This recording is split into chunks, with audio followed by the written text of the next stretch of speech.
Welcome to Bible, Tales of History and Faith. Beyond the ancient sands and through the veil of time, we uncover the stories that shaped our world and the faith that defines our souls. Let's journey into the Word together. Jesus was back in Capernaum, and the news spread like wildfire. The home was so crowded that there wasn't even room outside the door. Inside, the air was thick with the voices of Pharisees and teachers of the law who had come from every village in Galilee. They were there to observe, but 4 men were there for a mission. They carried a paralyzed friend on a mat, driven by a history of hearing what Jesus could do and a faith that wouldn't take no for an answer. When they couldn't get through the crowd, they didn't go home. They went up.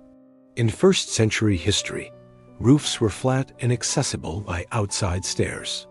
These 4 friends began to dig through the clay and laugh directly above where Jesus was standing. Imagine the dust and debris falling on the heads of the religious elite as a hole opened in the ceiling. Lowering the mat by ropes, they placed their friend right at the feet of the Master. Mark 2:5 recorded the turning point. When Jesus saw their faith, he said to the paralyzed man, "Son, your sins are forgiven." The room went silent.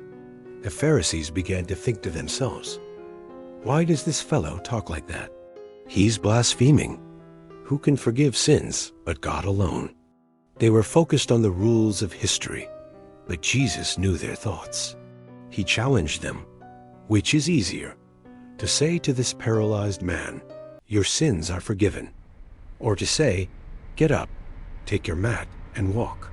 Anyone can claim to forgive sins because it's invisible, but to make a paralyzed man walk requires the visible power of God. To prove he had authority on earth to forgive sins, Jesus turned to the man on the floor. "I tell you, get up, take your mat, and go home."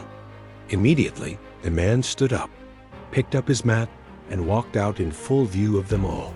The faith of 4 friends had resulted in the healing of 1 man's soul and body.